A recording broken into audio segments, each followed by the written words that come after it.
Friends and neighbors, football fans all over the country, Chiefs Kingdom, it's Monday night, so we have questions and we have answers. We're going to get to all of them. We're going to look at what really set it up and why I think Patrick Mahomes is the biggest winner of this entire draft cycle. Dan's here, I'm here, and we're glad you're here. This is RGR Football.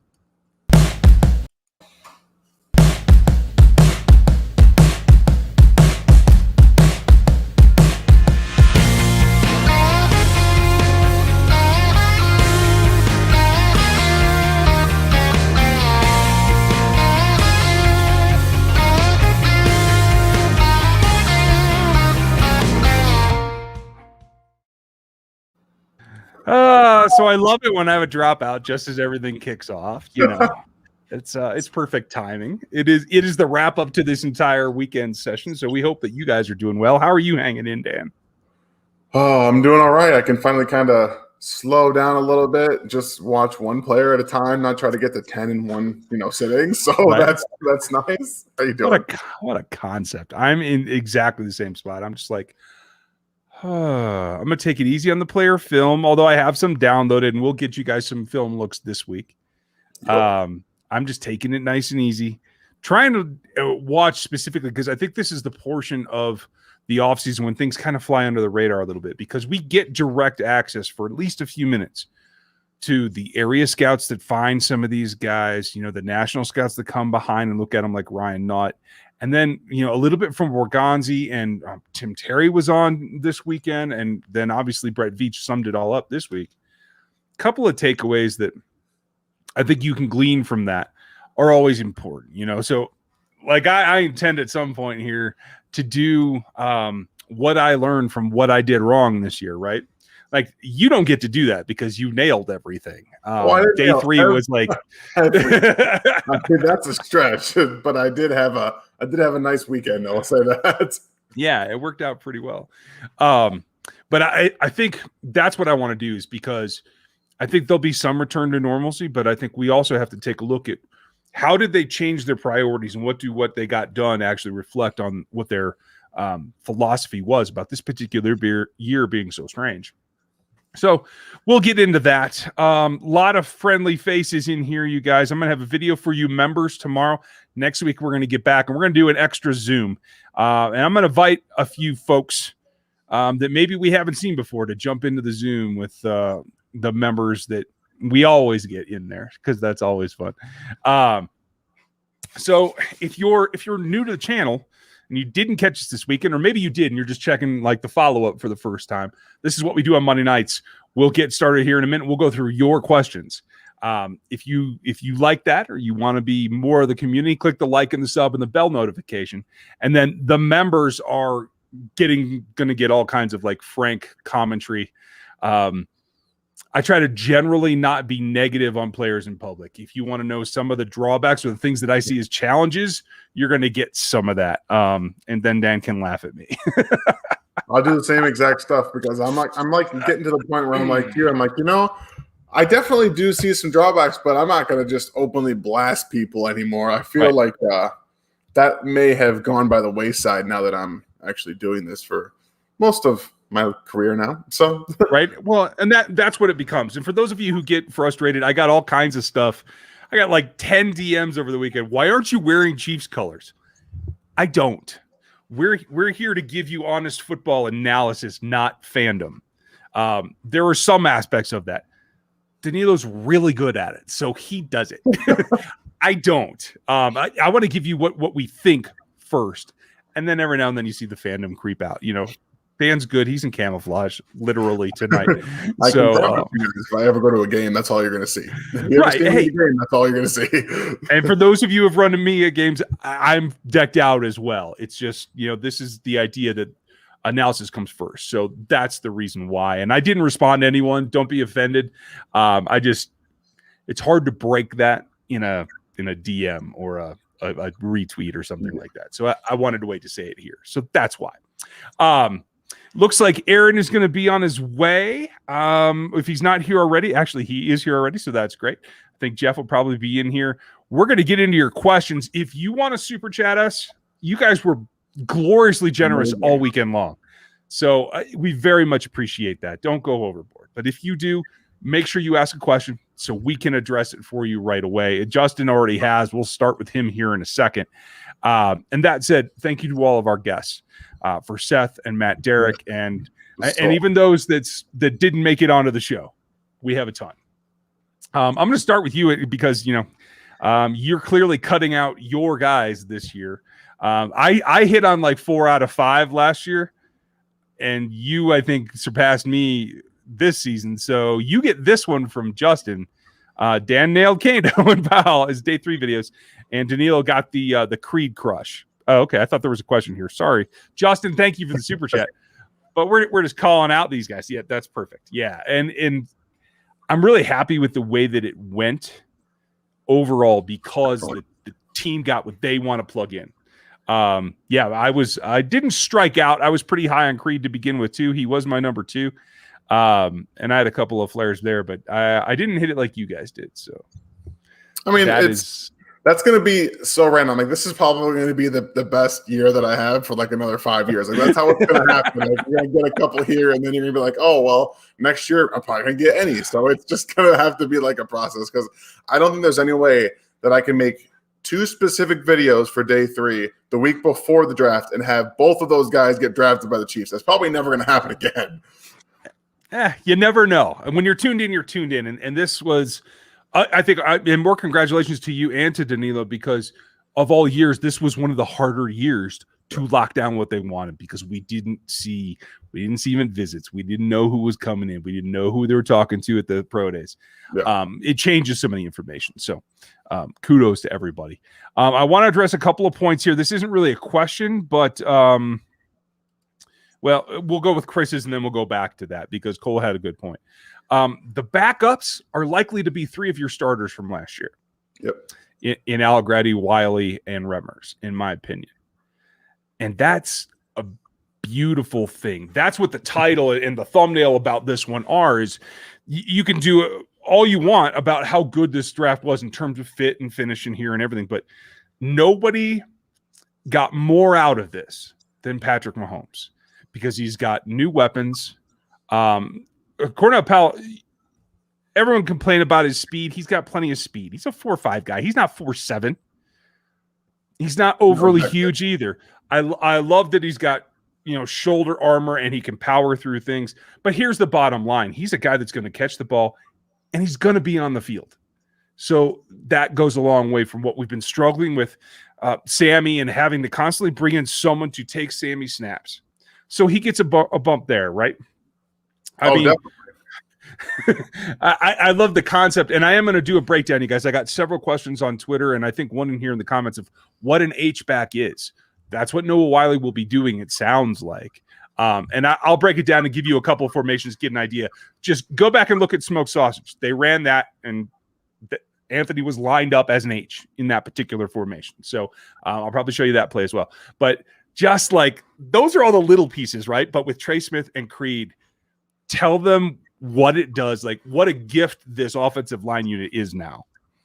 It's absolutely ridiculous. And I think it's kind of funny to see how the Chiefs, ideally, they just completely, addressed is kind of too subtle of a word for their way that he attacked the offensive line this offseason. And I know that a lot of people were upset with how it went in the initial offseason. Like, they didn't get the player that they wanted. Then they traded for Orlando Brown Jr., and then they went ahead and drafted their starting center and possibly next year's starting right guard. Like, Trey Smith is probably going to be the starting right guard for the Kansas City Chiefs for however long he's on this team out of this year. So I can't really begin to describe how, when you look at the team that played in the Super Bowl last year on the offensive line specifically, it's not even going to look the same, and even the backups are going to look differently because they did not want that to happen again. And this shows you that that's what they truly do care about. And I have no issues with that being how they continuously handle this going forward. Yeah, I'm really happy with it. And I like what you said about Trey Smith too. I don't think that happens in 21. I think that is for 22. Yeah. Like, I'm really interested to see what kind of shape LDT is in. And him and Long together, like, that's It's a lot of experience. No rookie, unless he's like out of this world, comes in and unseats both those guys. So don't get hung up on Trey Smith not being a starter yet. Like, don't get down on him, you guys. Give him plenty of time. He brings. I really like him as the sixth lineman. He brings so much tenacity. Like you're gonna cringe sometimes when he blocks people. It's gonna be great. I'm not gonna cringe. I'm gonna smile. That's what I'm gonna do. No, I mean everybody else who hasn't watched his tape yet. Like, it's gonna be. Just wait, you guys. It is a little bit more. I mean, Tennessee ran more of a gap and a power pull kind of program. So it opens up some of those aspects as well. And I think that rounds out the offense a little bit. And quite frankly, I hope that Andy got into watching more of Kyle Shanahan's offense, not to do what they do, but just to get like the inspirational juices going so that Andy can do to his run game what he always does to his pass game and really get creative with it. I think Trey opens a lot of that up, to tell you the truth. Not just Trey, but Creed too, because he's not your traditional like power gap type of center. He definitely fits more of the mold of a zone center, but he gives you different looks in the way that he blocks things, because he's not going to be someone who traditionally blocks down your zone line. He's going to get around somebody and wall them off. Like, that's what he's very good at doing. He's very good at using their leverage against them and throwing them upfield as well. So he's getting guys out of your way. Like, he's extremely good at that. So they're going to find different ways, I think, to get gaps opened up differently. They're probably going to move the offensive line around a lot more than they did last year to get not only him on the move, but everybody else, because they have an incredibly athletic interior offensive line, and they're going to use it. So I watched the Senior Bowl, obviously, and I think it was 3 games of Creed before the draft. I've gone back and I've watched another 3 partials, right? And that's the thing that stands out to me is even when he's beat, he's got the feet to get back in place. And like you said, the only time it gets iffy running guys out of the back of the pocket is when it's the run game, when it's the draws. He cut things a couple, close shaves a couple times where it's up to the back to maneuver around it. But he takes his man out of the play even after he's beaten initially. And that's something we haven't seen from Ryder ever. And we haven't seen from the right guard in quite a while. Yeah. So whoever he was, it doesn't. A lot of those guys are the same. When LDT was young and unhurt, I think he did that a lot better than he did the last season he played. I'm really interested to see what he comes in at weight-wise, what he can do to compete. I don't think there's any set position for Kyle Long either. I think the left side is hammered in, set in stone. It's going to be Brown and Tooney. It's done. But I could see Long at right guard. I could see him at right tackle. Do you have a way that you lean right now?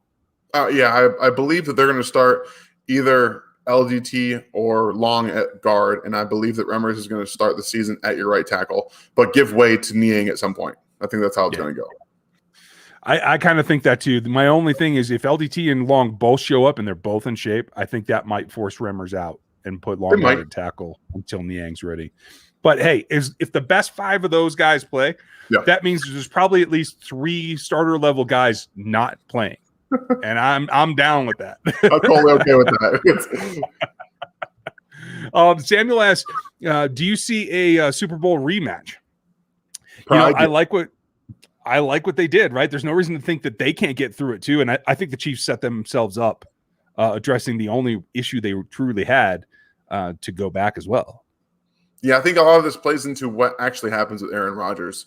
If he comes into the AFC, I think that there's going to be it'll be different. The Chiefs' road to the Super Bowl he will be included in that. It will be wherever he goes, he will find his way into the playoffs, and they're going to end up doing that. And that's the only thing that could get in the way, honestly. I don't even know if that's going to be enough, because there's nobody in the AFC that currently has the experience and the weaponry that the Chiefs have, even without adding a huge number 2 in terms of bringing in a free agent. Travis Kelce and Tyreek Hill are the 1A and 1B weapons in the entire NFL. Yeah. That's how it's going to be. Like, it doesn't matter. So, and they're only stronger together. It's not changing anytime soon. So yeah, I think it could be a rematch. Casey said, "Is Snead the number 1 CB next year?" Yes. Ward would be a great number 2. I don't necessarily agree on Ward. I want to see them upgrade that position. I think it should be, if they choose to re-sign Breland, I think it should be Snead and Breland outside, Fenton inside. But my guess is they want the length, and they'll do what they did last year, and they'll let Snead be the nickel because he can. And there is that. What do you think happens? Man, I honestly hope that's what they do in terms of the first scenario, because as much as I like the versatility of Snead, I think his ball production will increase on the outside. And Fenton can do a lot of good things in the slot. He can be physical. And when you're trying to disrupt timing, and hopefully if they use more linebacker blitzes, that will allow him to be as more physical at the point of attack with the slot, you can get more ball production. Say you're blitzing your linebackers and you get Snead one-on-one on the outside, that's a better chance of him just the quarterback throwing up the ball and him having an opportunity to get interception, which is ideally where you want him. I know that they really had fun using him as a blitzer, and he excelled as a blitzer last year. But as much as you like to see the blitzes, turnovers are better. So I'm definitely apt to him being on the outside, where we can use his instincts and he can get his head around and use his speed that way. And that's just my opinion. Adam Roach, I think there's no one position that the UDFAs have to include. I think they'll take the best guys that they can get. I know there's a couple of contracts pending. They haven't announced the actual UDFA class, but we'll go over it when it comes out. Yeah. Metal, how are you? We still have a few questions on getting Bolton other than Cox. Also wanted to say that I do have Zoom ready for that series. Okay, cool. I mean, clearly the whole league felt that Cox wasn't ready to be that high a pick. And I can understand that. And the more that I look at Bolton, the more I come back to the fact that he is a guy that called his college defense and is a true middle linebacker in experience. Do I think he's going to be overmatched in some ways, particularly against the run? Yes. But I don't think that you could slate either Willie Gay, or even if you had acquired Jabril Cox with like another trade up or something, I don't think you could slate either of those guys to be calling the defense and take over for Hitch. Yeah, I agree with that. And the problem is that we evaluated him a little bit higher than the entire league did in terms of Cox. And I think that my evaluation of him being essentially just being a giant, corner playing linebacker is almost spot on. And you can see with players that don't necessarily have that one thing that they do, you're playing linebacker, but you're really like a corner type thing, you're going to end up falling down the boards because they don't know what to make of you. Like, they don't know if you're going to be a big safety, or if you're only going to be a dime backer, you can't play against the run. They don't really know what to do with those kind of players. So that's why you really saw him go down the boards. And I said it during the draft after the first 2 picks were made. I think the Chiefs really took a look at their center and their linebacker position and said they need more cerebral players there. And since Humphrey and Bolton both call the defense and the offense respectively, I think that's what they really look for. And the leadership they can provide, getting everyone in the right place and knowing what they're doing is a little bit more important than being the all-around, great linebacker or anything like that. Like, I think Bolton's going to be fine. I think he's going to be a good linebacker. There's going to be you said some areas like he's going to struggle a little bit, but again, he's going to get everyone lined up in the right spot. He's going to learn from Hitchens, who has done it the last 3 years, and that's going to even better him as a linebacker. So I have no issues with them looking at those 2 positions and saying, if we can get everyone lined up and on the same page, that's ideally what you want for this offense and the defense. Well, and particularly on the defense, if you can get the alignment corrected so that you don't have guys guessing and you don't have guys out of gaps, exactly, that's going to help everything. Is he still going to have some trouble taking on some blocks or making some of the bigger tackles against Derrick Henry? Sure. But he'll have everybody in place in what I think will eventually be better to help everyone else, to function as a team defense, not rely on 1 or 3 people to make it. Exactly. You know what I mean? So at the end of the day, I think it's a plus. And I think Jabril Cox, he wasn't alone. You saw JOK fall as well for exactly the same reason. He's just too much of not a hybrid in a good way, but a tweener in a bad way. And that's really what it comes down to. Teams have to have in their mind's eye, if nothing else, what they're going to do with you, or they just kind of let it fall. That's just the way it goes. Russell, how do you see Bolton as another blitzer for Spags. I like it. He's good at it. I mean, he's pretty good at it. He doesn't quite have the acceleration. And the only thing is, I think he has to be blitzed between the tackles, because when they try to send him around the end, he doesn't have the cornering ability to really kind of make that bend. And so I'm all for attack the A-gaps all day long. That's how you get to the quarterback. Yeah, I noticed a couple of the exact same things you're just talking about. He tries to get around. He notices he doesn't have the speed. He tries to come back. It takes too long. You can't be doing that with someone who doesn't have the natural rushing instincts in terms of the pass rush ability and getting underneath blocks and things like that. And there's nothing against having a guy who just knows how to get the A-gap. That's what Anthony Hitchens is excellent at. Like, he's very good at blitzing up the A-gap. We saw that 2 years ago and things like that. So, yeah, I got no issue with them using more linebacker blitzes. I think that will allow the corners to do what they do best. I agree. I lost a couple of questions there, folks, because I scrolled too slow. I see the super chats, but if you asked your question and I missed you now, come back and do it again, or let Aaron know. Frederick, anyways, Baker is CB2. I don't even know if he's going to be fully healthy by camp. So, no, I don't see any way that he is on the field that much. Maybe at midpoint, especially if somebody else trips and falls down on themselves. Or you might see it. I don't know. Am I wrong, Dan? 2022. That's when I can see it. Yeah, that my thought as well. Pono, welcome back to the memberships. And I don't know if Maui Bro's in here, but for both of you, that's what I'm drinking tonight. I was kind of waiting to see one or both of you guys. So this is the coconut porter from Maui. It's gorgeous. It's one that I dig. Oh yeah, you're not a coconut guy, right? I am not a coconut person. I am. Why did Yabo go undrafted? I heard there's some work ethic things that kind of leaked out after the draft. I'm not sure that they actually felt that the upside was there. I don't know. No. Spencer, chances Creed's the week 1 starter. I think probably 80% right now. Yeah, I'm going 90. I'm very confident in him being the week 1 starter. Fair enough. Jonah, thank you very much. I will look for a question below for you, but thank you. Aaron's back. Oh, Avery, how dare you? But I'm not going to say you're totally wrong. I mean, I just like Chris. 2 different players, so yeah. And one actually get the football guy. One actually got targets that take advantage of his skills, and one didn't. Yeah. I mean, if you look at Chris Conley in college, he was utilized properly. They threw him the ball up all the time, but Powell was buried on the depth chart.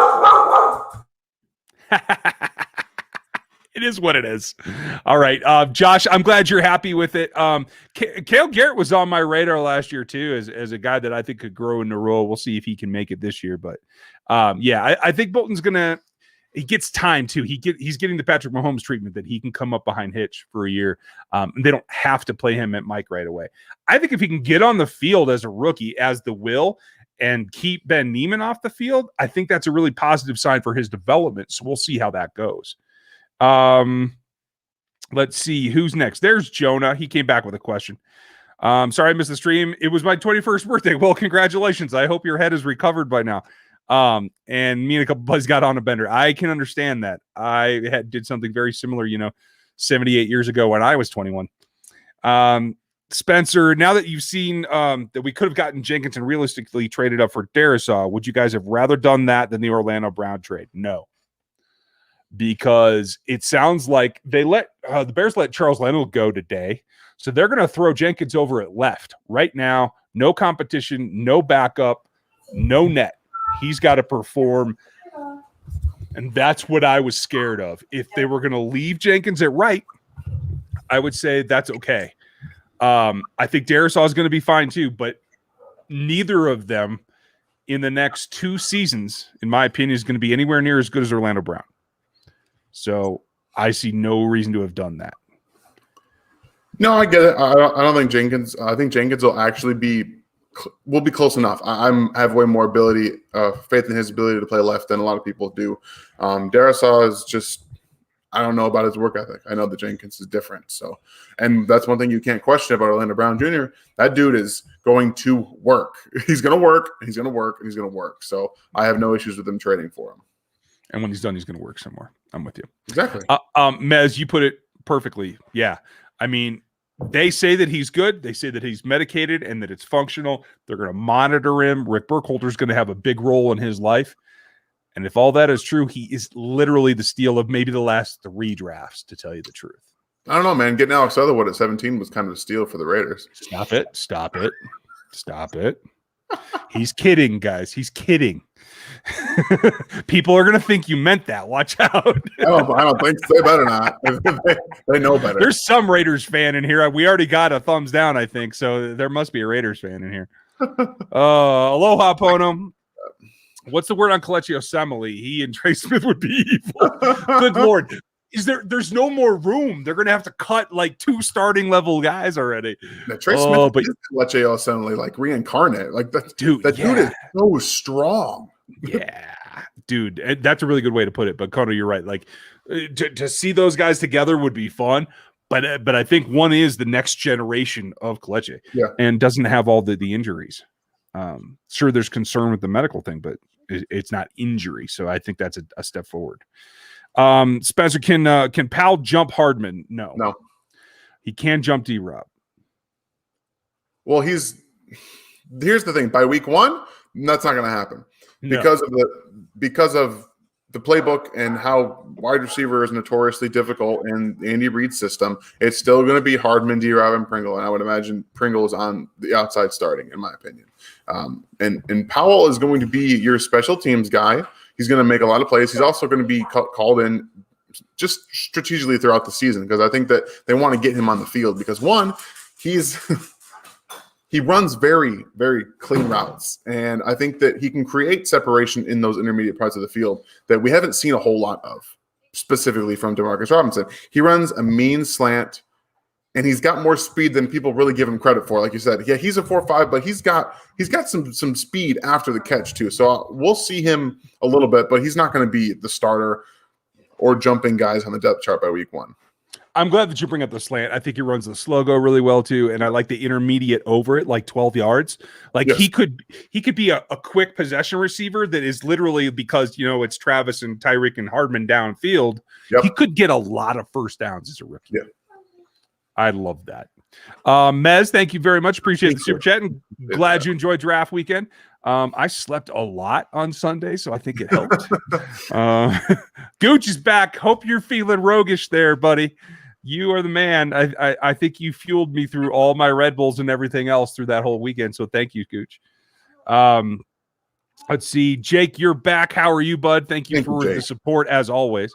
Support and thumbs up. Speaking of Trey, some medicals scared off teams, but he looks really good. How scary were his medicals to push him to the 6th? Here's the thing. It's not that they're terribly concerned about being chronic, but it flared up twice at Tennessee, and it was blood clots near the lungs. You have an embolism in your lung, you could die on the field, and that's what not only the Chiefs, but the NFL itself is petrified of. So it is definitely a concern. Like I don't know what their regimen's going to be, but I'm pretty certain that not only the team physicians, but Rick Burkholder will be monitoring a lot of blood draws in his future just to make sure that they can catch anything early if it does resurge. So it's part of his life. He's aware of it. He's comfortable with it. I think that's all that really matters. Yeah, you don't mess around with that kind of stuff. No. But thank you, Jake. Appreciate it. Joe, how are you? With Brown, Tooney, Humphreys, and Smith, do you think the Chiefs will move away from an outside zone scheme and move to more of a power scheme? I don't. I think Andy is who Andy is. I'm hoping that they'll run more percentage of power. And just straight up man blocking is fine with me too, because Tooney's pretty good. He is more of a zone guy, but I do feel that like Brown and Trey Smith especially can be just come off the ball man guys and move dudes. So I hope that they run some of that. Yeah, I think they're going to use more gap and power concepts. They're still going to be a predominantly outside zone team. They might mix up more of everything because they have a much more versatile offensive line than they have in the last however long. It's been a long time since they've been able to move guys up front a little bit differently. So I do think they're going to sprinkle in more, maybe even inside zone for that matter.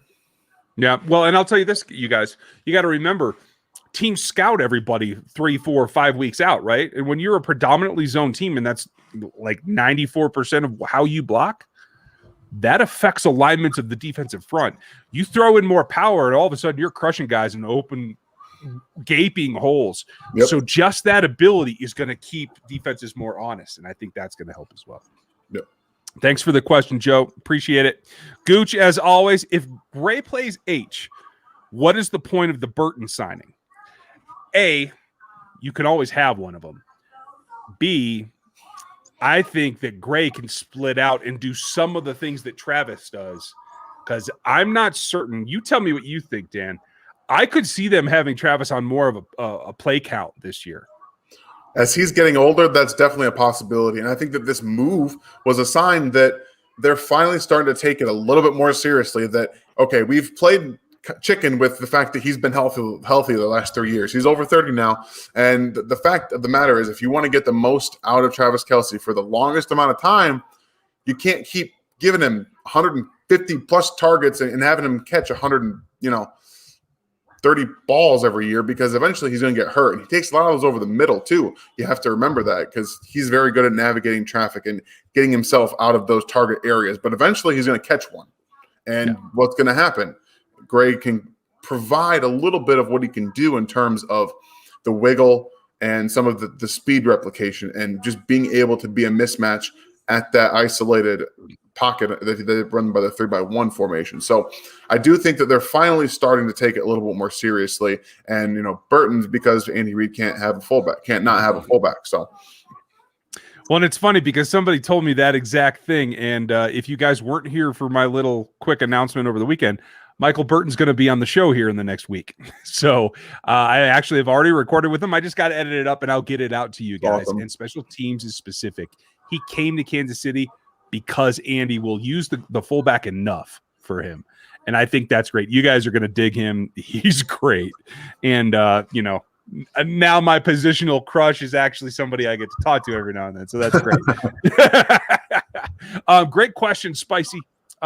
Dan, what do you think are the floor and ceiling for Trey Smith? Well, I do believe that Trey Smith can actually be a above average starter at guard, like almost right now. He's very pro ready in the fact that his body makeup and his strength allow him to do things that most other guards can't do. And I think that I was a little iffy on his film from this last year. When I watched him, it felt like sometimes his feet have concrete cement in them, because they don't always move as much as his athletic testing suggests that they should. But he has long arms, he has extremely strong arms, and he is a mauler. So I do believe that he's going to eventually be a Pro Bowl guard in the NFL. I think that's his ceiling as well. I won't say all pro. I will leave that last level of stretch just in case. But I also think that he would benefit from dropping a little bit. If he played at like 305 or 310, yeah, I think it would help him quite a bit. And I think it would be better for the zone aspect of this offense. So again, playing behind these other guys like Long and LDT and, the 16 other guards they have allows him to adjust a little bit. My guess is for most bloodborne illnesses that end up in clotting, dropping some weight and cleaning up your blood chemistry helps as well. So there could be an overall health thing going there as well, you guys. Hassan, how are you? Is Tyreek Hill getting re-signed after the 2022 season? That's my guess. Technically, they could begin. I mean, they could do it whenever they want at this point. From Tyrann Matthews' social media today, it looks like he's obviously very close. We've been saying, soon for 4 months, but it'll happen. I think Tyreek will probably be the next. And somebody asked, and I'm sorry, I flipped wrong there, Paul. How confident are you that there won't be a drop-off in Orlando Brown's move to a new scheme? That's a great question, because I'm not terribly confident. There's going to be hiccups. He's not going to be perfect out the gate. What do you see, Dan? Yeah, that's something that I tried to notice, and I got a little bit of kickback from Oklahoma fans because I said he wasn't extremely athletic getting to the second level, and he's really not. So he is a little bit more of a lumberer in terms of his movement to the second level. So they might change what they do a little bit, and instead of forcing him to get to the second level more, which, On your doubles, a lot of times you have the tackle block down or block out with the tight end. He gets to the second level, or whichever way you want to do that. They might have him block out a little bit more and just block wall off that defensive end, just because it'll limit his movement and he can do that a little bit better. It's a lot of what Baltimore did. I noticed that they just had him block out more instead of comboing to the next level. But I think that they're a little bit more confident in his ability to help in the zone. And this also might be why I think that they change a little bit with what they do, the sprinkling more power and gap concepts, for him to be more comfortable. Because at the end of the day, if you take a tackle and you trade for a tackle who's not very comfortable in his own scheme and you make him run zone, guess what's going to happen? He's going to be a bad zone tackle. That's what he's going to be. He's not going to be very good. And at the same time, we know the emphasis they put on the run. So pass blocking is not the same thing. I will say this, though. Orlando Brown's Baltimore film is markedly better than his college film. Yeah. And so you can see the progression. I don't see any reason why he can't continue to progress. Is he ever going to be Eric Fisher? No, he's never going to move like Eric Fisher. He'll be a better pass blocker than Eric Fisher, though. He can be a better pass blocker. And quite frankly, when they do pepper in more run, I think they can spring bigger runs that way. Might knock some snow out of people. Yeah, right. Let's see. Spencer, how pathetic was the Leatherwood pick for the right? What is wrong with that front office? The front office isn't communicating. I think there's two of them in house, and from what I'm hearing, there's a whole lot of that staff that's about to get let go. So I was only half kidding. Somebody wants to give me a front office job, I'm going to take it. It doesn't matter who it is, you guys. If Dan suddenly takes over RGR football, you'll know what happened. But that said, don't run down Leatherwood too much. He's a good player. He got taken early. That's not his fault. I had him in the third. I think a lot of teams probably did. Like, he's not bad. He's just not really, 17th overall. No. Actually, I think I had him in the second. Yeah, no, I think I had him in the second too. I think Alex Leatherwood is one of those guys that plays for a winning organization. He has the necessary length. He was working, with Duke Manyweather throughout the entire offseason here, getting ready for the draft itself. And that in and of itself is enough to push players like Leatherwood up draft boards. Because when you're getting that professional help, that tells me, okay, one, you're serious about your craft, which he clearly is. He also is one of the best athletes in this entire draft class at tackle.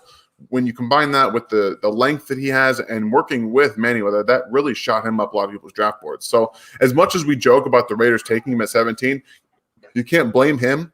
He's just a player, and he's going to be a good pick. I wouldn't have taken him at 17. I get it. Ryan White asks, who's your favorite player in this one, Dan, in this draft? Or I'm sorry, who's your favorite selection for the Chiefs in this draft? Okay. So my favorite selection is Cornell Powell because I think he has tremendous value in the 5th round.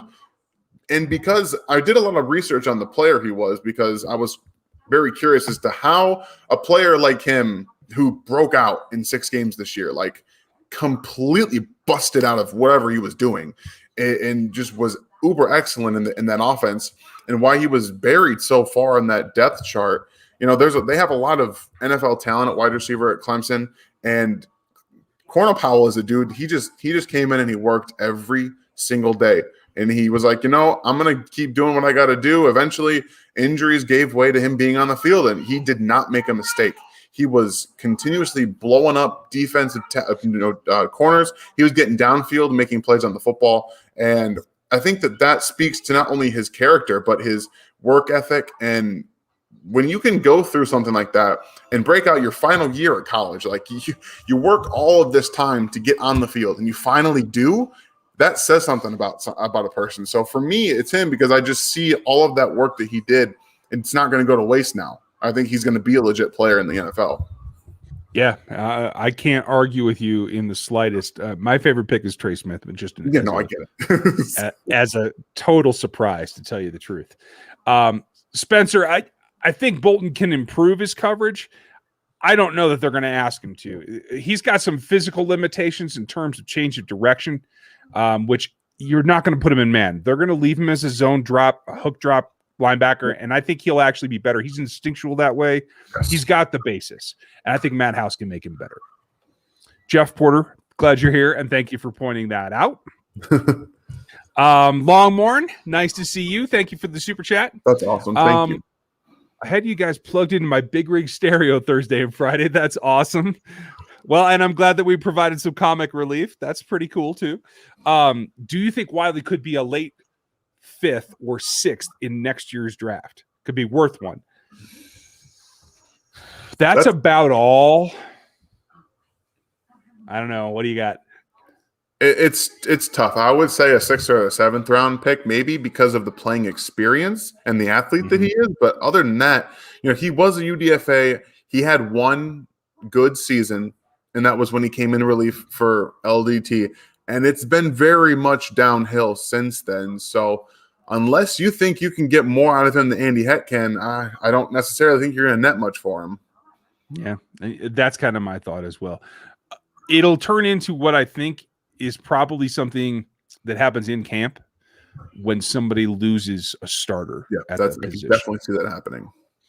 Eric, thank you for the super chat. To all the people screaming for us to trade for Julio Jones, I have 2 words. Andre Johnson. Just ask Ryan Grisco how that worked. Gregson is, hey, there's challenges. Will Gray, Thomas Roebuck, and thank you very much, Eric. Appreciate that. I don't want Julio. I love the guy. I like watching him play. I don't want to see him in red and gold. The Gray now in the fold, will Kelsey see more action on the outside? Possibly. I think what it'll really do is it allow them to move them both around a lot more. You don't have to see Travis Kelsey line up at the same spot so often. Yeah. Relieve some of the pressure on them to always be in the same spot. Like you said, it's just a great idea for them. Right. Alex, thank you for the super chat. Kim Bashaw, maybe Bashaw can come back for another. He certainly can. I don't know if the interest is there. I thought they might have gone for it already if there was. So I'm not 100% on that. But yeah, it's actually kind of interesting because they didn't sign him before the comp pick ran out, which the way that he played the last 2 years would suggest that you think bringing him back would net you a comp pick. So maybe they're not going to bring it back. Yeah, it could very well be. Looks like I missed 1 or 3. One from Gooch. Thanks, Gooch. How scared are the other teams that Mahomes might actually start to have serious time in the pocket? That should be petrifying everyone. That's why you saw the Chargers go get another slot corner and do other things to try to bolster that secondary because everybody's in a panic. And not to pick on the Raiders, but that's why they picked 3 safeties in this draft. Right? Like they picked 3 of them. Josh Fan, glad you're doing well and glad your channel's off and running. Fun question. Do you guys think that the current backup O-line right now on paper wins the Super Bowl last season? It still has Remmers at tackle. What's it, right tackle, not left? Well, who's the backup left then? Oh, that's right. Never mind. It's probably still going to be Remmers at left. Yeah, that's kind of what I thought. So probably not. Not quite, Josh, but it's pretty dang close. The interior 3 than it was last year. We'll say that. Yeah, I'm with you there. You could slide that group more. Chris Hughes, thank you for the super chat. We're talking about how my homeboy will be protected with this awesome O-line, but Clyde the Stride is going to be eating too. Let's not forget that. No, you're absolutely right. Like I feel like Clyde won't have to avoid tacklers like as soon as he breaks into the hole as much.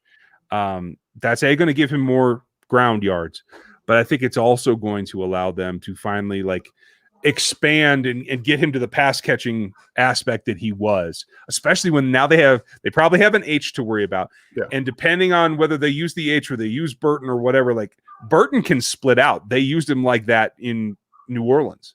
So like you have 2 H's basically that you could like line up as big slot receivers and have the athleticism to run away from linebackers. Maybe not the Bucs linebackers, but most linebackers. Yeah, most. I'm just hoping they use him more in the pass game. I really do. I'm really hoping for it. I'm with you there too. Frey, thank you very much. Appreciate that. Jake, assume the best of this new offensive line. What sort of running production do you think is possible now? It all comes down to Andy. They can have Trent Green's offensive line, and Andy's not going to call 45% runs. You guys, I wish I might keel over if that happened.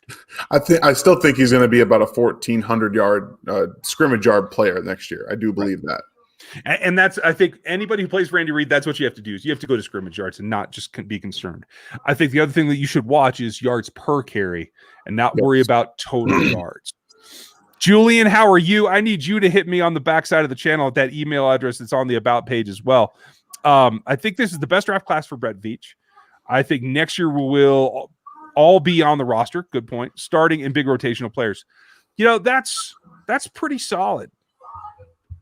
I don't see anybody here with the exception of Kando that's got, and is it Kando? Brett Veach said Kando today. Maybe. And I'm not entirely sure. It could be either or. I believe it is Kando because I read the pronunciation on the Beast, so I think it is Kando. Okay, that's what I thought too. My only thing with him is he's got that injury from a couple of years back that if that is not sufficiently corrected, it might derail his development. You might have to do a practice squad thing and then bring him back and that kind of thing, but whatever. But he's certainly, I think, got the talent to play in this league. 100%.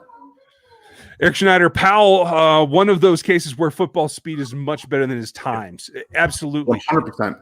And I still go back to it, and I'll always go back to it. When the guy who wanted to solidify being the number one pick in the draft needed to throw his pro day to somebody who would catch the ball, that's the guy he called.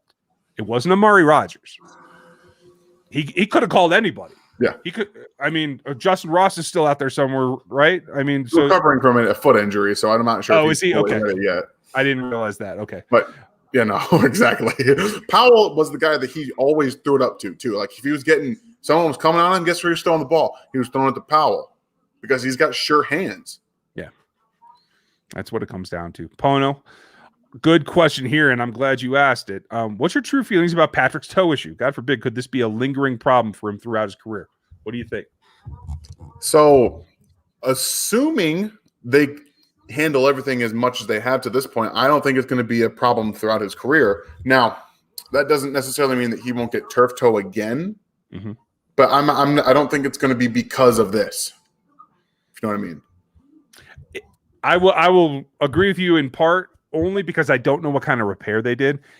Sometimes they can sew it back together and that tendon heals and it knits and it's fine. Sometimes they have to screw the damn thing back on. And that can lead to lingering issues and re-injury. Yeah. We'll never know. I don't think Patrick's ever going to give me his x-rays. So, I've seen it be pretty pain in the neck where it re-injures, but Sam, if you want to super chat, just hit that $sign in the chat thing somewhere. I'm enjoying doing that for some time lately. Thing I've ever heard. I know, right? King Mo, how are you? Thank you, sir. How do y'all feel about not getting Brown or Marshall or even Wallace from Oklahoma State? I don't know. Where you at, Dan? It's difficult. I'm going to be honest with you guys. If you actually go back and watch the live stream, you can tell when they picked Nick Bolton that I was visibly disappointed. And that's because I wanted them to draft a wide receiver. So I'm trying to calibrate my own personal feelings in terms of what I want them to draft with what they do and when they do it, because I don't think Bolton was a bad pick. And I didn't want that to come through the live stream, which I'm pretty sure that it did. So I wanted them to draft Marshall or Brown. I'm not a Tylan Wallace guy, so I don't really care about that. But I was neither. No, it just didn't work for me. But again, what they did in this draft, you have to kind of think about what linebacker they could have gotten later on, because they were going Creed Humphrey after Bolton, 100%. I'm very sure about that. So you have to figure 144 is the next time they get to pick. The linebacker quality is gone. It's just gone. There's nobody that can come in and you even next year, I don't think they could actually produce the way that I think Bolton's going to be able to with his mental aspect of the game. So when you look at it from that aspect, I'm not so mad about not getting Brown or Marshall. I do like Powell and I do like Pringle. Like I'm a huge fan of Byron Pringle's game. So yeah. I think this gives him an opportunity this year to really go out and show what he can do. So at the end of the day, I'm not so mad about it. I thought maybe when Marshall started dropping because of the knee thing, I was like, ooh, he could be really good value in the 50s. So I was disappointed about that. I like his game, and the thing to me is I don't think he's a finished product. I think he has a lot of upside left in him, to tell you the truth. Yes. So that's what I was excited about. But Brett Veach said it today. He confirmed what I've been saying for the last couple of years is when it comes to medicals, the Chiefs are one of the more conservative teams. He's like, if there's a medical issue, we more than likely take him off our board, not drop him down, take him off. So the fact that they went through, and I think it was Pat Sperduto, because when you listen to him talk about Trey Smith, I think it was Pat's passion about how he plays that made them stick with it and not take him completely off the board for his medical issue. So I think it is very much situational. What's up, kiddo? How you doing? Hi. Very dry, aren't you? Say bye. Night. Julian, do you both agree that we will have a top 5 passing offense and run offense? Depends how you measure it. They might have a top 5 run offense in like yards per carry, but I don't think they're going to start beating down the doors and, racking up 200 yards rushing a game. I just don't think Andy wants to do it. That's my thought. What do you, Dan? Yes, Dan's got a couple of things here, you guys. So I'm going to scroll down. Ben Brobuck, thank you very much. Appreciate the super chat as always. I'll bet you left a comment down below, so I'll keep looking. Let's see who else. Will Smith get poached? I don't know. That's a good question. I think we'll get a little bit better feel when we get closer to what's going on in camp. And you guys, we got to be prepared too. Like, we don't know what the Chiefs veterans are going to do. Like, they might not show up for OTAs. So like, I think that puts more stress on the situation as well. Sandy, how are you? Every pick challenges legitimately for a position, right? I mean, from what I've seen, and I didn't watch, I freely admit, I think I told you guys I wasn't going to watch running backs, and I probably wasn't going to watch tight ends. I didn't watch Noah Gray before the draft. He as a question to me, but because of what the team is saying about him, about how they feel that he can play the H and he can play split out and he can do anything but line up in line, that tells me automatically that he's more of a pass catcher than any of the other tight ends they have backing up Travis Kelce. So I would think so, Sandy. Yeah. Chief Rocca, how are you, bud? Does the new O-line get gel quickly? And does shortened preseason hurt or help this process? I don't think it really hurts. If they had gone down to 2 games, I would say maybe. But you're talking about a game where most of the starters, especially, aren't going to play more than a quarter. So I think what the NFL is going to do is the shift is going to become to game number 2, where they really emphasize putting starters out there, is my guess. It might delay it, but I don't think it's going to hurt it overall in terms of, camaraderie. What do you think? It's just COVID is what's going to hurt the O-line chemistry. That's if they can't get in working with each other and just being in the same room and getting on the same page, that's going to be the biggest problem, not preseason games where they don't really play that much anyway. Thank you, Chief. Thank you, Gooch. Gooch, you're crushing us here, dude. Thank you, sir. Appreciate it as always. More than generous. Andy asked Creed if he was still snapping left-handed. Will they try to change that? If so, how wise is it to change something that's obviously good at?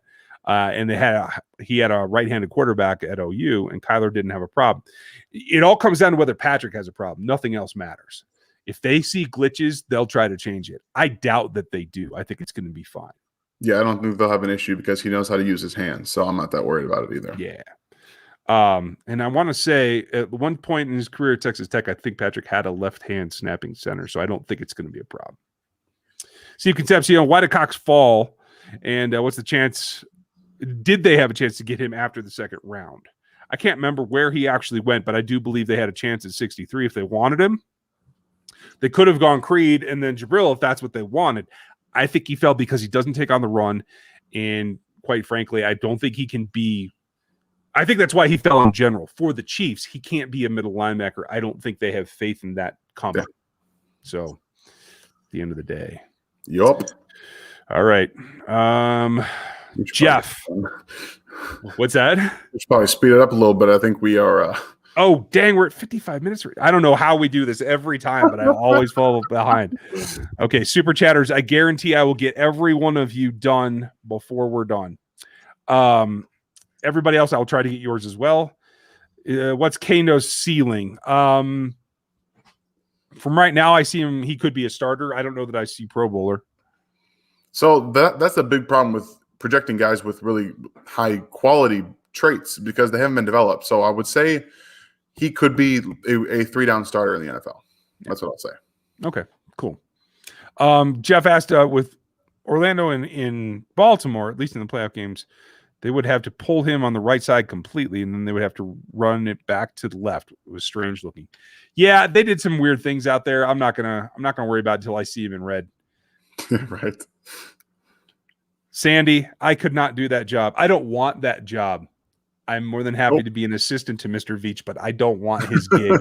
That dude doesn't sleep. He doesn't see his family. My kids are like, just becoming teenagers. I need to know them before they move out of my house. You know what I mean? Big Chief Sean, what's up, buddy? It's been a while. Do you still think the offensive line will have a chance to merge before the season? Yeah, I think they'll be all right. I think it's all about if the veterans go to OTAs. If they don't, it makes it a lot harder. Exactly. All it is. Get in the worm, do the work. Right. At the end of the day, that's what it comes down to. Okay, so I just scrolled and it skipped. I think I can still get Mark's on the screen, though. Okay, so Mark Lawrence, thank you very much. Do you think that we keep 10 linemen at this point? I do. I don't know what it's going to be. You have some good options in here. Like, I don't know that it's necessarily a starter and a backup at each position. So we'll see how they perform is all I can say. Camp is going to be very telling. I think they might be trading somebody around that time. I kind of think so too. And if you see somebody start that you're like, oh, did he win that in preseason game number 1? No, that's so you can get snapped so you can trade his ass. I think Gray's going to be a heck of a weapon out of the backfield and on short yardage goal lines. Thoughts? By the way, I believe that he was a QB. Oh, man. I like trickery. I am all for that, Avery. Everyone was a quarterback at some point, I think, nowadays. right. The question is, can he throw better than Travis? So, but I agree with you. I think he is going to be a really interesting weapon, especially when it's that whole concept of they have to guard Tyreek, they have to guard Kelsey, and they probably got to pay a lot of attention to McCole, right? They might go one-on-one, but you're running out of dudes to keep up with all these weapons. So, hey, it is what it is. Seth, yes, Fortson finished the season about the last 6 games in the tight end room. I haven't heard anything about him changing again, so unless we do, we'll assume that he's starting camp as a tight end. Ben, thank you again, as always. Ryan Steinley, thank you very much. Incredible. You guys are rocking it, dang. Doug, I think the Chiefs did a great and are going back to the Super Bowl, period. I like it when you just make a statement. Nice. Bada boom. Didi, why didn't we just get Brevin Jordan at 144? He's not quite explosive for them enough. He doesn't do enough things, is my guess. I didn't like his explosion testing. What'd you think? Jordan didn't even go into like the 6th round, right? Like he was, was he? Falling down draft boards. It's because he's not athletic. Yeah. I know that you've seen him do a couple of those long breakaway touchdowns. That's blown coverage. That's not him out running. That it looks good on film, but yeah. Casey, is Shane Buechele the QB2? No. It will be a guy that's like over 30. I guarantee it. One of those two dudes. The question is, can he compete with Tom or to bump him out? I don't know. I didn't watch Buechele. I didn't watch any of the non-major quarterbacks. No. He's a camp body. He is not going to get on this roster. He's not going to do anything. Sorry, guys. Yeah. I don't watch quarterbacks as long as Patrick Mahomes is on this roster. I've seen a couple of SMU games. Yeah, I mean, I'll catch something as we're watching the wide receivers, et cetera, but that's about it. Ben, no, I think this is the last year of it, though. Yeah, experiment meaning like he's a tight end, and they're just going to kind of waffle him back to wide receiver. Watch it happen. That's kind of what I'm expecting too. What's our biggest free agent need after the draft? It's probably linebacker depth, in my opinion. Depth, yes, 100% linebacker depth, and I still think they're looking for an edge. Yeah, and they could bring back Bashaud Breeland. So, like, I think they're comfortable with their corners. I'm not necessarily. Yeah. I mean, maybe they've seen that Baker's, like, recovered and he's going to go to camp. Okay, cool. Please. I'd love it. I'd be so happy. I will not argue. Good point, Mez. I kind of feel like, I mean, he'll always be the 3 because Hardman's Hardman. Call it 2 or 3, whatever it is. Man. He's going to be the X. Yeah. I hope that he does. I'm pulling for him. Yeah. Gooch, instead of cutting linemen, we'll each look to trade some for late picks and maybe work the magic. Yes, that's exactly. I mean, I see Parker Inger, right? That's how Ward got to this roster. I see the exact same thing. He's going to find someone he likes, and he's going to try and flip him for it. I like how he does it. Well, and here's the thing is the whole league is realizing that as we go on, there's less and less quality O-line play. I think it's funny. Everybody complained, these guys are so great, but the league's too caught up in arm length. Well, the league isn't, because the league said if your arms aren't long enough, we're not drafting you. Exactly. So, like, everybody can complain about it, but it's a fact. It's just the way that it works. Thank you, Travis. I don't know. Yeah, thank you, Travis. And Chris, thank you. Is there a comparison to Bolton and DJ at middle linebacker? Other than that they don't take on blocks? No. To even put Nick Bolton, a player who's never been on a practice field, let alone an NFL field, and compare him to DJ is way too early. About a comp, that's all. No. Don't get so mad about that comp. I don't do comps myself, but I mean... no, I'm not mad at all. I'm just saying, like, it's way too early to try to say that. But they do kind of duck blocks the same way. They do. Well, not even around this one. Let me get around it. I got to go around it. The difference is when DJ had his struggles and then Haley benched him, right? When DJ came back, DJ learned to not just duck around, but to knife back and actually gain ground. Get under. That if Bolton can learn to do that, then maybe we can start having that conversation. Chris, I wasn't trying to hammer you. Wasn't mad at all. I get a lot of weird people trying to project players to other players they know, and I just don't want to put that on this guy. Nick Bolton's himself. He's dedicated to this game. He loves this game. Yeah. He doesn't have to be DJ to be really great for this roster. So I'm just trying to keep expectations down. Sorry if I came off like a jerk there, Chris. When Dan tells me to calm down, then you know I've done something wrong. Longmorn, it looked like someone kicked you below the belt on that linebacker pick. Yeah, I know. I gotta hone myself in, guys. It won't happen again. He had Diami on the brain. He thought it was happening. Legit, I was just like, it's gonna be Brown. It's gonna be Brown. It wasn't Brown. Oh man, that's funny.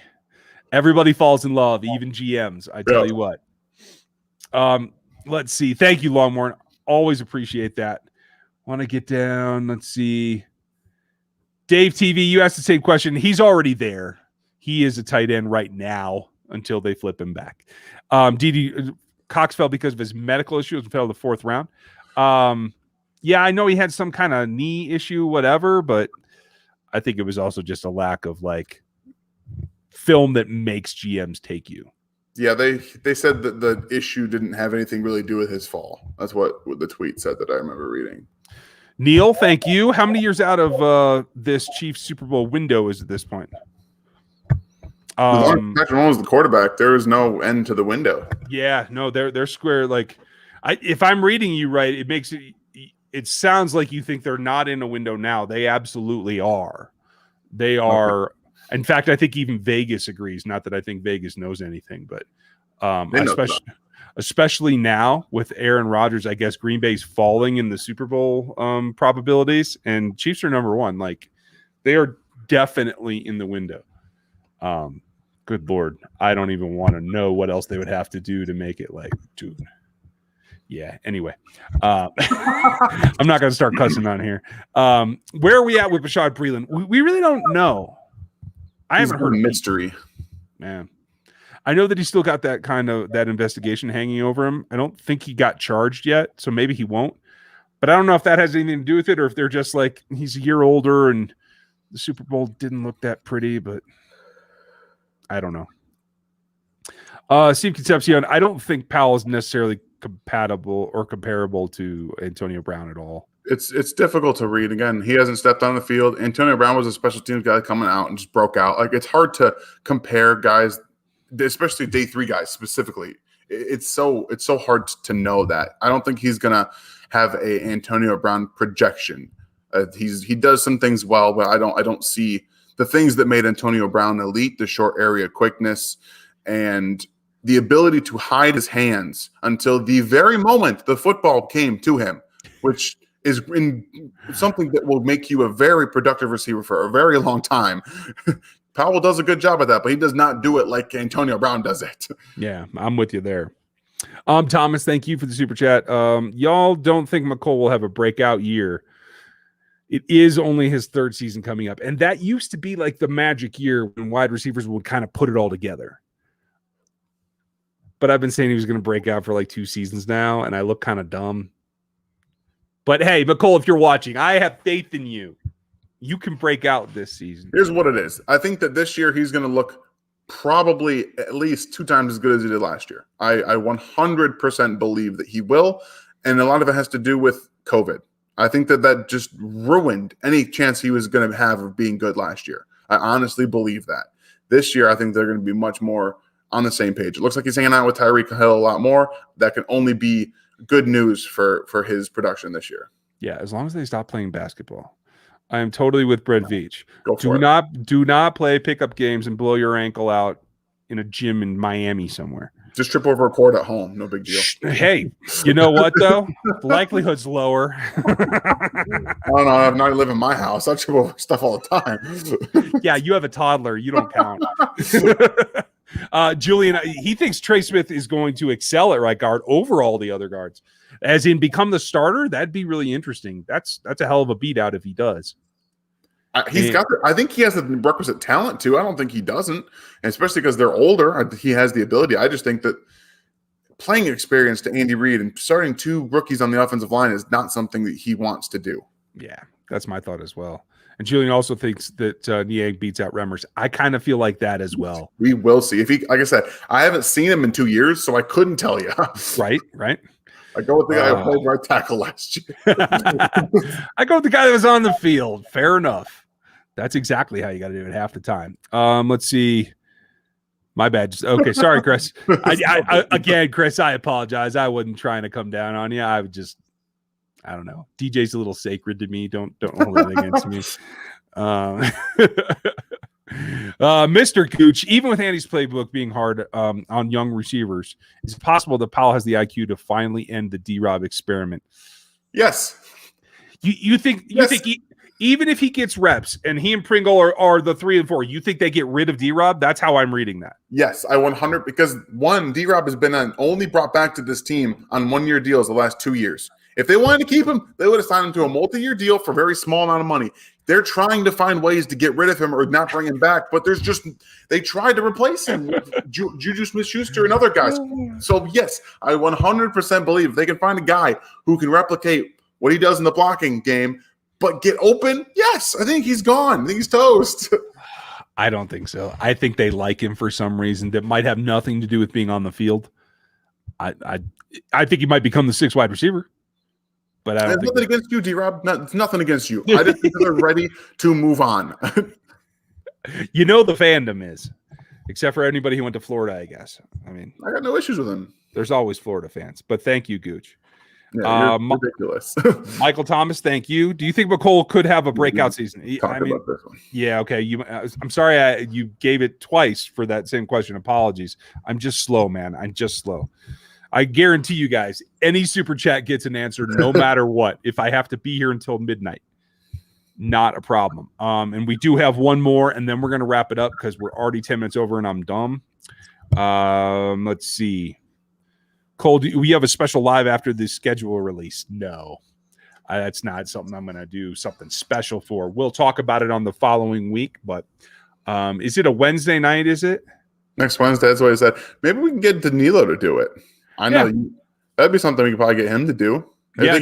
All about it. Yeah, he would love to do the matchup. So maybe we'll do that. I'll tell you this too. A lot of people today or the last couple of days have been asking me to keep the Thursday night lives going as well.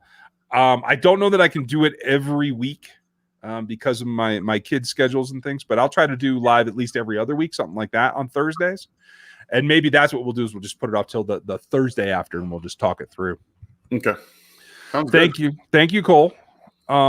Scott, does Powell have any traits comparable to Julio Jones? I'm not trying to laugh at you guys' questions with the comps from Powell to other players, but it's not. You're talking about two of the all-time greats at wide receiver. I'm very hesitant. I'm very hesitant to do comps in the slightest. I'm sorry. I can't watch Powell and compare him to players like Julio and Brown. But I can tell you that he runs good routes. He's going to get open in the intermediate parts of the field. He's got better speed than people give him credit for. And I do believe he's a guy you can trust to throw him the ball up in contested situations. That's what I'll tell you. I can't compare him to anybody like that, but I think he's a very good football player. Yeah, I agree. And I think he survives contact pretty well. Very well. That's one trait I would put together with like Julio, like guys slide off of Julio, whereas I think Cornell gets hit more, but he survives it. You know what I mean?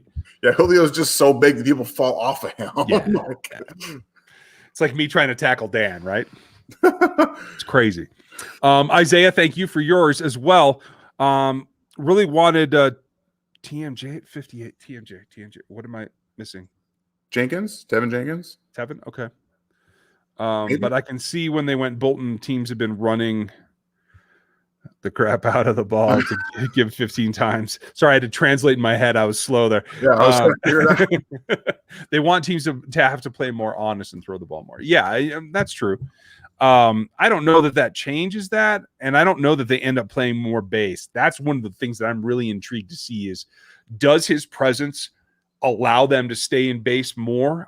I'm not sure. Like I won't put it past Steve Spagnuolo. I'll put it that way. So I'm really interested to see like how it works out.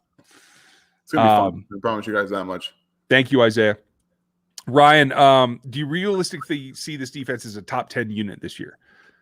I'm going to say I'm hoping for top 15.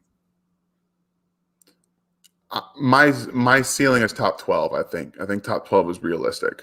Okay. Oregon fishing, how are you? Worst time of the year for me to be buried at work and catching the hell out of salmon. Good for you. What I miss? Everything. Yeah, we're now 12 minutes in. Sorry. We'll try to do a rundown here this week. Watch the film once. Don't go back and watch like 11 hours of draft coverage because even I won't do that. I don't even want to relive that right now. So we will fill you in though, bro. And if you get out here, let me know. One of my good buddies is a guide up in the mountains in Colorado for trout, et cetera, et cetera. So Cole 8, does Nick Bolton kind of remind you of a slower Roquan Smith? Not necessarily slower, because when he pulls the trigger, I feel like he hits it. It's the change of direction. It's when he has to bend and try to track. That's when I think Roquan's a little bit better, but that's a really good comparison. I like it. Gooch is back. One of the few times Dan and I agree. Mark your calendars. Yeah, put it down, guys. I like it. It was 7:18 Central. I'm just saying. Let's see. Got that one. Okay. I'm not sure if that's a question. So we're going to go to James. Thank you, James. D-Rob can be the new hype guy. Is that like the DJ in the locker room? Is that what you mean? Like, or they're hyping him up to get him traded? I don't know. I don't know that anyone's going to hear that. Oh, great. Thanks, Stevie. Right, Stevie? I did. Yeah, I guess I did say that, didn't I? I'm sorry.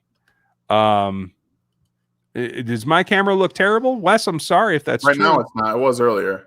Okay, so I've gotten about 8 inches of snow today, and my interweb does not like that in general. May so 3rd. It's May 3rd.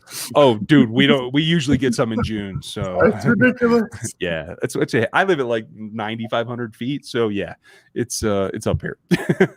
Gooch, midnight, you say? Challenge accepted. Okay, well, yeah. Dang, why did I say that out loud? I don't know, man. They're still going. Yeah, right? Stevie, I hear it. Okay, great. I'm glad you two are having this little back and forth at my expense. I love that. That's great. You guys are awesome. Doesn't matter when, just give us your Doug, we'll keep it going. We're going to tag team this back and forth. Danilo's still going to be going.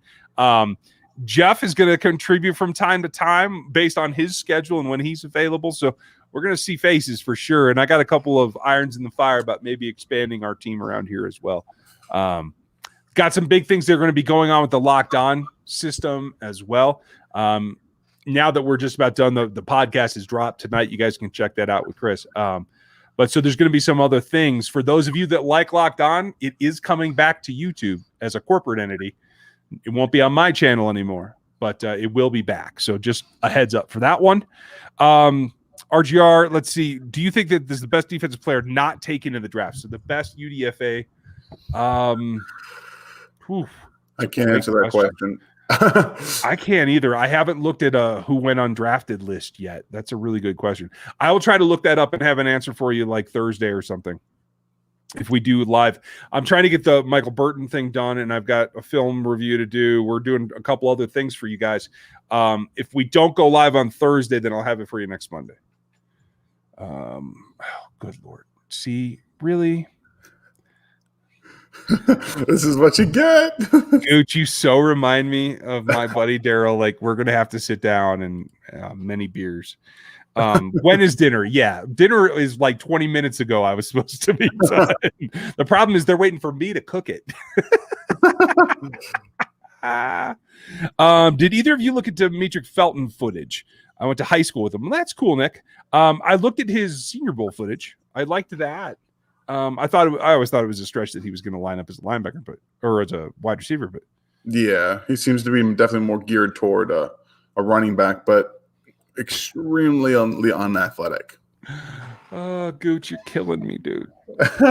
Killing me. Just ridiculous. And I missed one from Ryan Steinley. Sorry about that, Ryan. Do you think that there's a potential for a really diverse look of play calling this year with this insane offensive line and other new additions? I think there's room in the offense for Andy to get creative. I don't know if it's going to be like dramatically different. What now? What did I? Oh, I'm just look. I see it pop up over there. Okay, you're ahead of me in the. How are you ahead of me in the chat? I don't even understand how this works. Oh God, I don't know what to do. Here, man. Good Lord, Todd. Raiders drafted another safety just now, right? Yeah, nicely done. I still like Divine Diablo. I think with the 17 safeties they're bringing to camp, I hope they cut him because I'd like to see him in Kansas City. It's just going to be all safeties. There's no linebackers on the field, no corners. It's going to be front four and safeties. Dude, they might be going to like a serious dime might be their base now. I don't know. That might be it. I don't know what they're doing. I just don't know. Scott, will Ward lose his spot this season? I don't know. It depends on Baker's health. Yeah. That's all I got. Like, we have no idea if Ward's going to be out there, if Baker's going to be out there, if Breeland's going to be back. It's all up in the air right now. Dylan Moses. Avery, you have a good point. Like, I'm guessing maybe he was the guy that went undrafted. He did not get drafted. Okay. So that would make sense. Only problem with Dylan, he's got some serious injury issues. From what I understand, his knee needs time, like significant time after repairs. Yeah. So, but yeah, you have a very good point. Like, I wasn't going to take him in the third round, but now certainly. Okay, what else? He's laughing, so that's a bad sign. What about Matty Derrick? Good info during the draft. Yeah, thank you, Natalie. I'm glad you pointed that out. Matt knows his stuff. And if you listen to Matt between the lines, he's like a lot more like he's used to doing PR in public. Like he doesn't give things away, he doesn't say things directly, but he knows this team. He's the first one of all of us on this channel that told you if the guy's arms aren't long enough, they're not going to take him. He was absolutely right. But thank you for pointing that out, Natalie. Oh, you two are a walking comedy troupe. This is great. Stevie and Goose are going at it, man. Good Lord. How did Kade go undrafted? I thought he got drafted. I thought he did too. Maybe I'm wrong. I'll have to redo that, Brian. A lot of Johnsons. If it is, it's because he doesn't have high end speed. He's a get loose underneath possession kind of guy, but I still dig the way he runs. What player do you like from the Raiders in a trade or a safety from them or to them? I would take Diablo seriously. Like, there's so many of them. Maybe he pisses off Mayock one day and they cut him. I would love that. So I think that we're talking about trading a safety to. Oh, you can have Armani. You can have Armani. He can have Watson. We'll take Waller because we can have both Kelsey and Waller on the same offense. Sure. I could maybe get like 13 personnel going. Like, I'd love that. Yeah. Doug, you're good. Do they still need a CB? Yeah, they likely need to sign someone. I believe so too. Gooch, I won't deny the kids. Good show. Good night, gentlemen. Thank you, Mr. Gooch. I appreciate that. Stevie, good night. you guys, I swear to God, you should be doing this somewhere. Oh, wait, that's a good idea. Pono, gracias. Thank you. Gooch, seriously, how many times? Oh, man. It's like he's got just the pockets. They just don't stop. Right? More egg for Sorensen. I mean, if you can pull over anybody, I mean, it would be them, right? He's picked off Derek Carr enough. I think that it might be worth it. Right? Been watching every day. Can only listen. Love this draft. I'm glad you're pumped for it. I'm pretty happy for it too. And quite frankly, as long as they didn't do what the Raiders did in a season where like you couldn't even scout normally, like more power to them. If they get 2 or 3 guys that make it to a second contract out of this draft, I will be utterly impressed and it'll be great. Thank you, Pono. Thank you, everyone. Dave Perez, you're back. What's going on, Dave? Are we doing the super chat thing? We're doing Zoom next week is what we're doing, guys. And we'll bring on some other folks as well. I'm going to let you guys go before they throw more of these super chats at us. Thank you all for being here. So much. Thank you all of you who did. And we will catch up with you. We'll have videos for you. And maybe we'll just do the live thing on Thursday for now, and we'll jump back in there. So you guys have a good week. We'll catch up with you later. Thanks for watching. We'll talk to you next time.